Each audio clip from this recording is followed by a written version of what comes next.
Hi అండి, welcome back to our channel. ఈరోజు recipe వచ్చేసి బూందీ జీడిపప్పు కర్రీ అండి.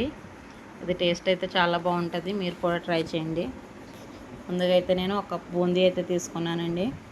అలాగే 2 ఉల్లిపాయలు, ఒక టమాటా, 2 పచ్చిమిర్చి, కొంచెం జీడిపప్పు అయితే తీసుకున్నాను.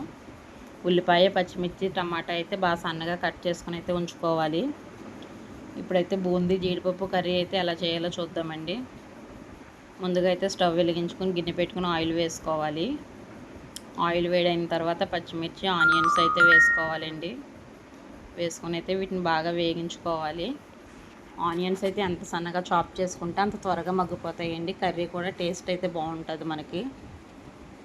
ఈ కర్రీ అయితే మార్నింగ్ ఆఫీస్కి వెళ్ళే వాళ్ళకే కాదు, అలాగే పిల్లలకి లంచ్ బాక్స్లకే కాదు, ఎవరికైనా సరే మనకు త్వరగా అయితే అయిపోతుందండి. 10 మినిట్స్లో కర్రీ అయితేనే.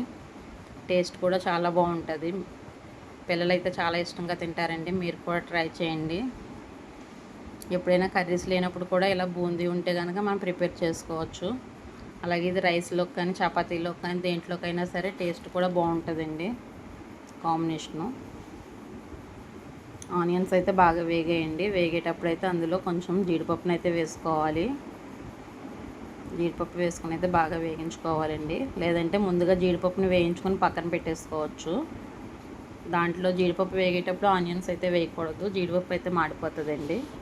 లేదా ఈ విధంగా ఆనియన్స్ వేగిన తర్వాత అప్పుడు జీడిపప్పును అయితే వేసుకోవాలి. వేసుకున్న తర్వాత కొంచెం పసుపు అయితే యాడ్ చేసుకోవాలండి. పసుపు వేసుకున్న తర్వాత పసుపు స్మెల్ పోయేంత వరకు అయితే వేగించుకోవాలి. చూడండి, ఆనియన్స్ అయితే బాగా మగ్గేయండి. ఇది మగ్గిన తర్వాత దీంట్లో అయితే కొంచెం అల్లం వెల్లుల్లి పేస్ట్ అయితే వేసుకోవాలి. నేనైతే కొంచెం కర్రీ కాబట్టి 1/2 స్పూన్ అయితే అల్లం వెల్లుల్లి పేస్ట్ వేసానండి. అల్లం వెల్లుల్లి పేస్ట్ పచ్చివాసన పోయేంత వరకు అయితే వేగించాలి.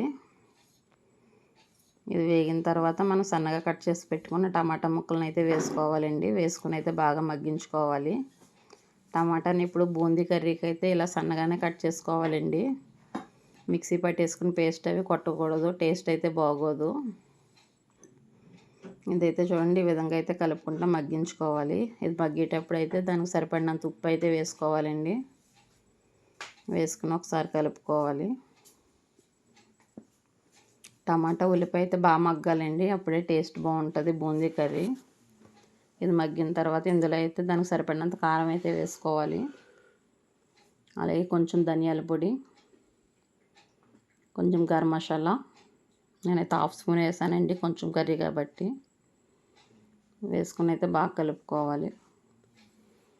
ఇది బాగా కలుపుకున్న తర్వాత వాటర్ అయితే వేసుకోవాలండి. పెద్ద గ్లాస్తో 1 గ్లాస్ వాటర్ అయితే వేస్తున్నాను నేను. వేసుకుని ఒక 5 మినిట్స్ అయితే దీన్ని ఉడకనివ్వాలి. మూత పెట్టేయాలండి. మూత పెట్టేసి ఇది ఉడికిన తర్వాత ఒకసారి కలుపుకోవాలండి. ముందుగా అయితే బూందీని అయితే వేయకూడదు, పేస్ట్ అయిపోతుందండి. వాటర్ వేసి ఉల్లిపాయది బాగా ఉడికిన తర్వాత లాస్ట్లో బూందీ వేసుకోవాలి. లేదంటే కర్రీ అంతా పేస్ట్లో అయితే తయారైపోద్ది, బూందీ అయితే కనిపించదు మనకి. వాటర్ చూడండి, ఇలా ఈ విధంగా మరుగుతున్నప్పుడు అయితే బూందీని అయితే వేసుకోవాలి. వేసుకున్న తర్వాత ఒకసారి అయితే కలుపుకోవాలండి. ఇది చపాతీలోకి కానీ, రైస్లోకి కానీ, దేంట్లోకైనా సరే బాగుంటుందండి. టేస్ట్ అయితే పిల్లలైతే చాలా ఇష్టంగా తింటారు, మీరు కూడా ట్రై చేయండి. చూడండి, ఈ విధంగా అయితే ఉడికిపోయిందండి. ఉడికిపోయిన తర్వాత లాస్ట్లో కొత్తిమీర అయితే వేసుకొని స్టవ్ అయితే కట్టేసుకోవాలండి. బూందీ కర్రీ రెడీ అండి. మా వీడియో చూస్తున్నారు కానీ లైక్ చేయట్లేదండి, ప్లీజ్ లైక్ చేయండి. కొత్తగా ఛానల్ చూసే వాళ్ళు అయితే సబ్స్క్రైబ్ చేసుకోండి. మరి కొత్త వీడియోతో అయితే మేము ముందుకు వస్తామండి. మా వీడియోస్ మీకు నచ్చినట్లయితే లైక్ చేయండి, షేర్ చేయండి, సబ్స్క్రైబ్ చేయండి. Thank you for watching video.